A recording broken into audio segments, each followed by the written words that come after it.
and the lovely Alicia Fox, who is not only a great diva, but started her career as a wedding planner.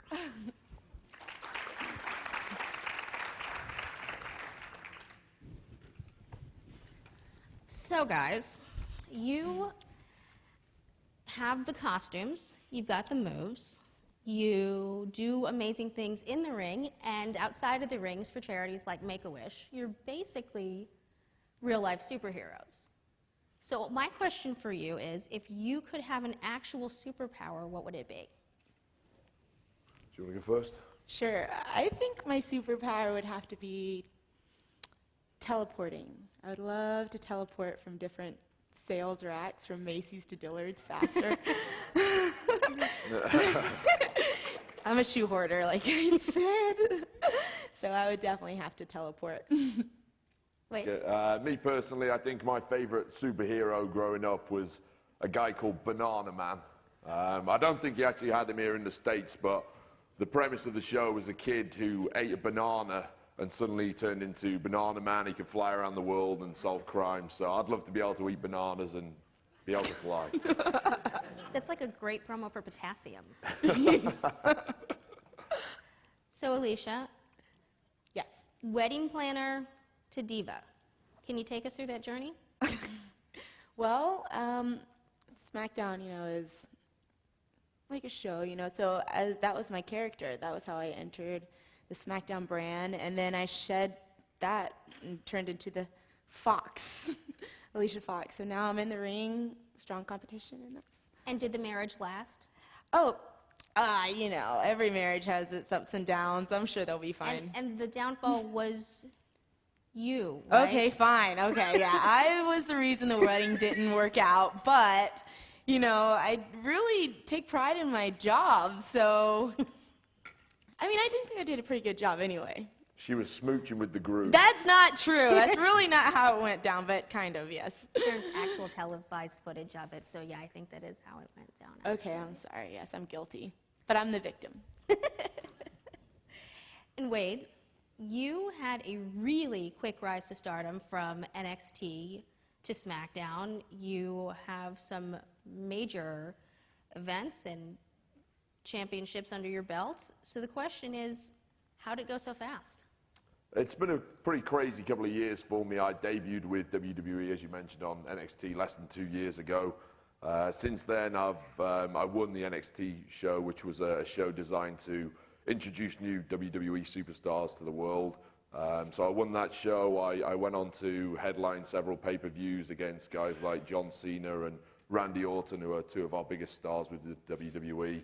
And currently having a great time on Smackdown on Syfy and loving every second of it. So it's been a very fast rise to fame for me, and hopefully it's going to continue a lot longer. Cool. Now I will turn it over to you guys. Any questions?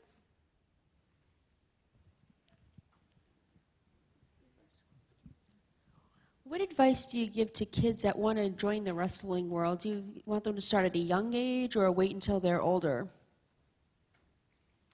I think the key thing we always tell kids who watch WWE is that what we do is a very dangerous thing. It shouldn't be imitated by kids at home. We always say don't try this at home.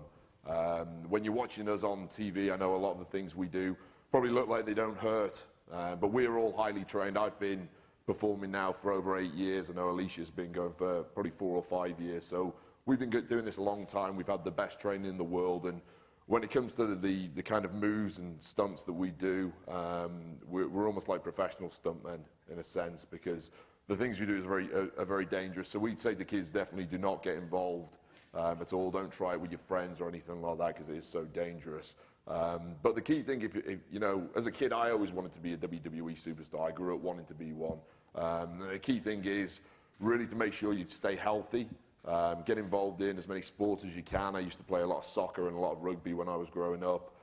Stay on a healthy diet, keep yourself in shape, and more importantly than anything else, I would say get yourself a very good education, because that will set you up in whatever walk of life you end up having success in. The amount of people who want to be WWE superstars is very high. The amount of people who can actually make it is very low. So you always need that backup plan. I'd say getting yourself a good education is the best backup plan you can ever have. Amazing. Thank you so much.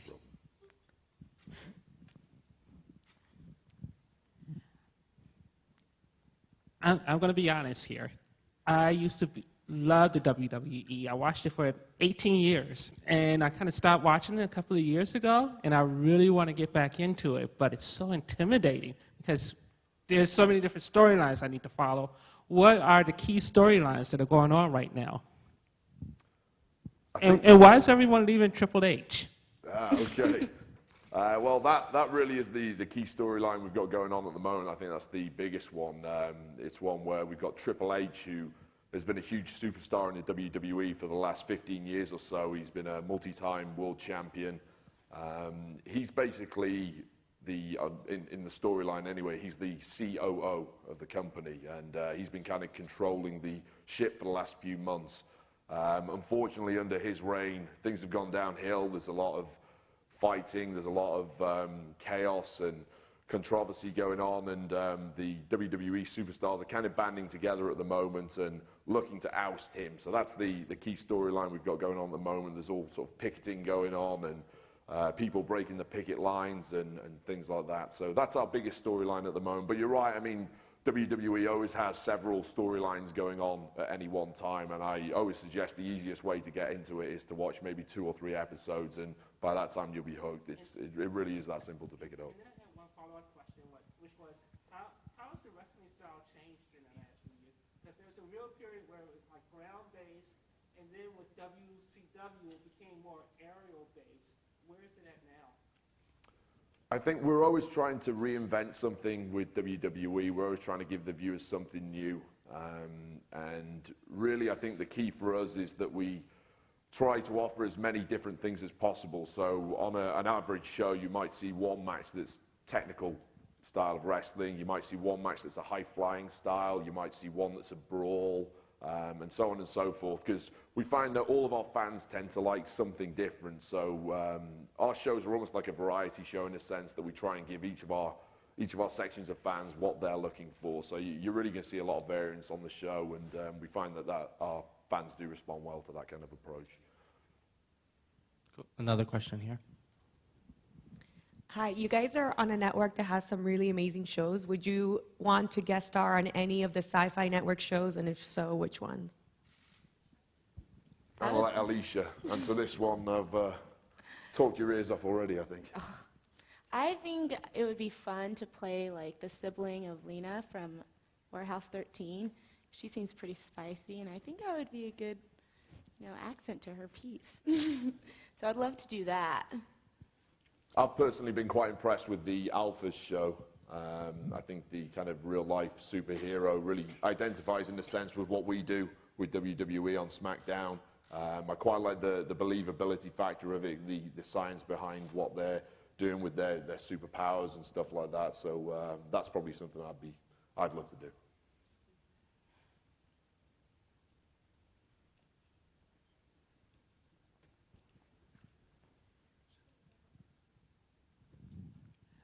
Over the last couple of years, the WWE has changed networks a couple of times. How has it been on the Syfy network from both a WWE perspective and from just a talent perspective versus your previous networks?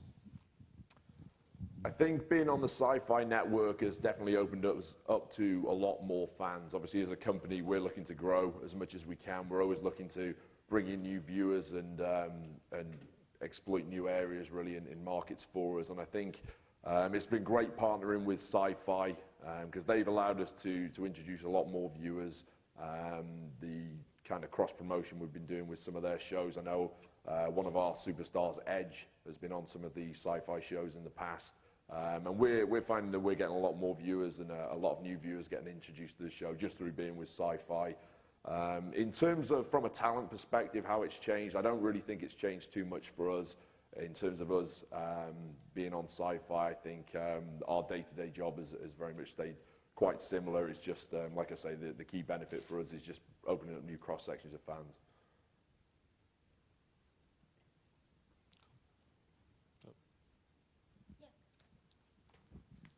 You mentioned being active and having a good diet before. What do you consider to be a good diet?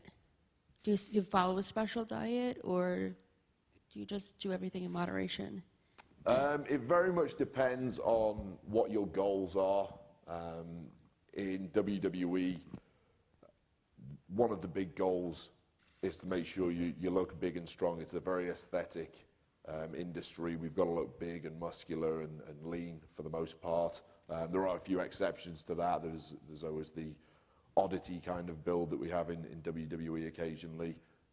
But for the key part for us, we're looking to have a sort of a high protein diet, because your muscles grow when you eat a lot of protein. We've got to be very careful with the amount of fats we eat, the amount of sugars that we eat, the kind of carbs that we eat, that sort of thing. And for someone like myself, I'm naturally a very skinny, very lean build, so I need to make sure I get a lot of calories.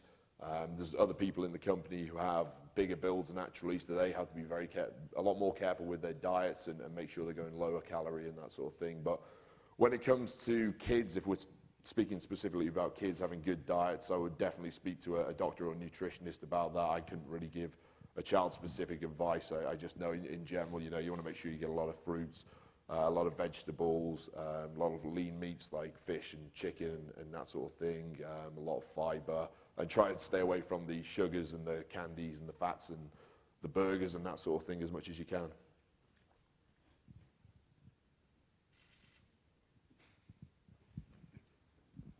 Good afternoon. I just have a quick question. What is your dream match? And this goes to both of you. Whose ass do you want to kick? Do you want to go first? Yeah, I think I would like to meet Vivica Fox in the ring because we share the same name, and I think her 15 minutes of fame is coming to an end. So it's time for a new Fox to step on the plate. So I would love to see Vivica Fox in the ring. Personally, I would like to have a match with The Undertaker at WrestleMania. I think he really is the gold standard in terms of WWE. He's been around for so long. Since I was a little kid, I was watching him. I never believed when I was watching him back in the early 90s that one day I would be sharing an arena or sharing a locker room with him. So he really is the guy that I think everybody at the moment is wanting to face. I think his career is probably winding down now. I'm not sure how much longer, how many more years he's going to perform for. So time is probably running out in terms of the amount of time I've got to step in the ring with him. So certainly before he does retire, when he does retire eventually, I'd love to have a match with him. No problem. Alicia, I know you are really into fashion.